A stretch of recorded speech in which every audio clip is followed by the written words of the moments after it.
Over the past few years, in the previous 2 Avatar months, I've learned one thing about Avatar: The Last Airbender and The Legend of Korra. I appreciate these shows way more as an adult than I ever did as a kid. Having been with The Last Airbender since the start in 2005, I saw the show as it happened, and since I was at the ripe age of 5 when I first saw it, it was a show that I grew very attached to and ended up carrying with me into adulthood. I had to have seen every episode at least 100 times from all the reruns that aired on Nicktoons and my yearly rewatch that I've been doing every year since Korra ended in 2014. I've talked about a lot of Avatar-related topics in the past 2 years, from the real-life inspirations of the bending styles to the emotional states and subconscious philosophies of the characters, but today, I wanted to share with you all why it is that I do this yearly tradition every year and why I love this series so much. From the nostalgia to the realism and the lessons I learned from it, this is why I love Avatar.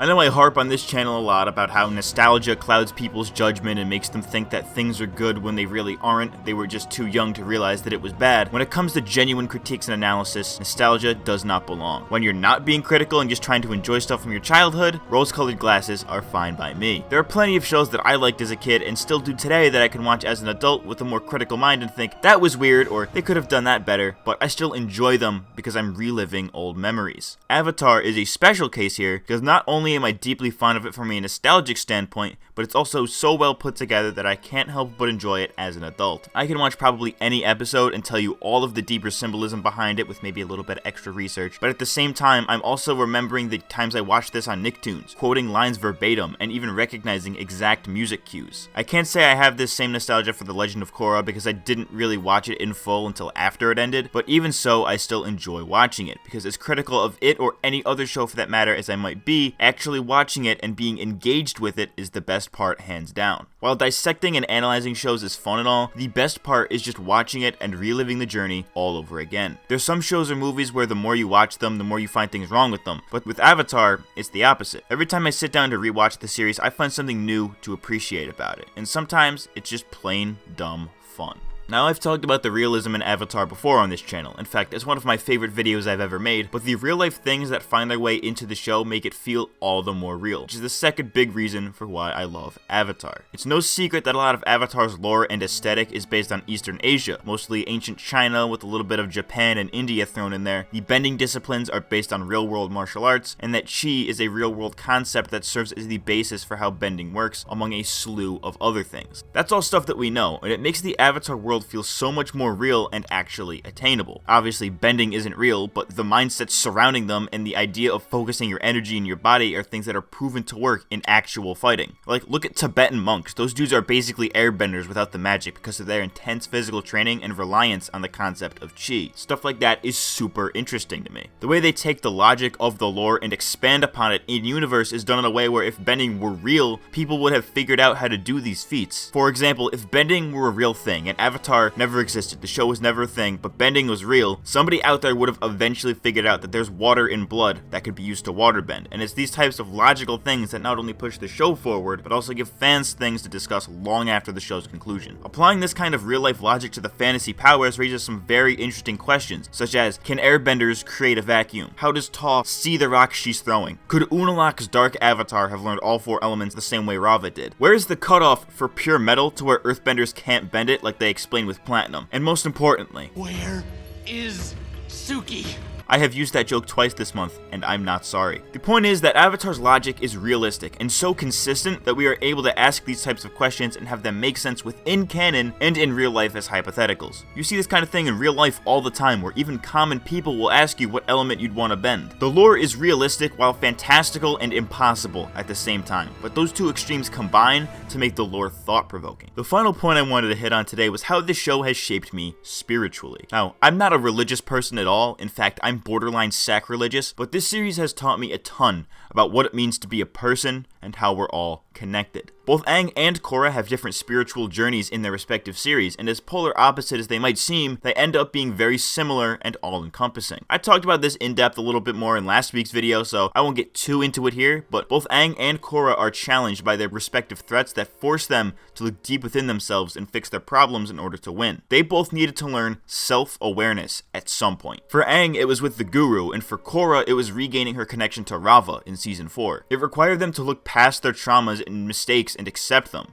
and to understand them. They had to look deep within their own psyches and straighten out whatever baggage was holding them back. They needed to become self-aware, and once they did, they became the best versions of themselves, which is shown by the Avatar state. It's because of their journeys that I take my own self-awareness very seriously. A lot of people cruise through life without ever reflecting on themselves at all, and some people a little too much, but true self-awareness is acknowledging your faults and accepting the way you are. It's not an easy thing to do, which is why most people don't do it, but it's a crucial thing in understanding what you truly want in life. In order to really do it, you kinda need some form of spiritual guidance, like Aang did with the Guru. The simplest way I can think of to describe achieving self-awareness is like cleaning up a messy room, where you put everything right where it should be, just in your mind. This kind of self-reflection is the basis for many of the Eastern religions and philosophies that inspire the lore of Avatar, such as Buddhism and Taoism, which emphasize this same kind of self-actualization to become the best person you can be, as well as bigger concepts such as duality, harmony, and my personal favorite, the interconnectedness of everything. One of my favorite scenes in the whole show is the everything is connected scene in the episode The Swamp, and after seeing that scene hundreds of times in various rewatches of the show,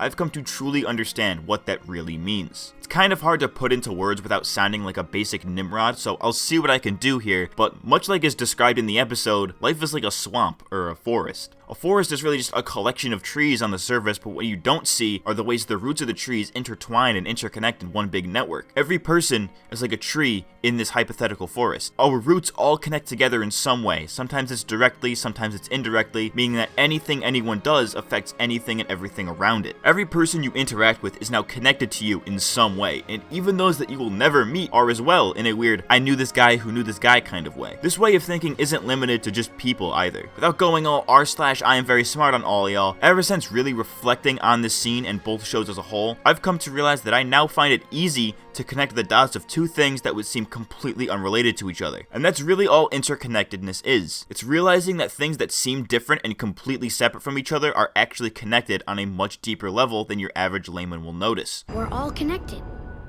Everything is connected. So all in all, Avatar is probably the best life coach anyone could ever ask for. It's a show that will entertain you in those moments where you just need to turn your brain off and see stuff explode, but can also challenge your thoughts through its lore and even shape your philosophy around its teachings. I know the show is often described as a kid's show with adult themes or some variation of that online, but it's really not. Both shows are for adults, and they just so happen to be tame enough and present their themes in simple enough ways to where they can appeal to kids. Everyone seems to have a different interpretation of the series in some regard, and combined with the fact that there are very few truly insightful videos on the show is why I do Avatar Month. I wanted to share my thoughts on different aspects of the franchise because there's just so much about it that I want to talk about. It's a series that has touched me and so many others personally and emotionally. And that, my friends, is why I love Avatar. I've been MattCMG. Thanks for watching.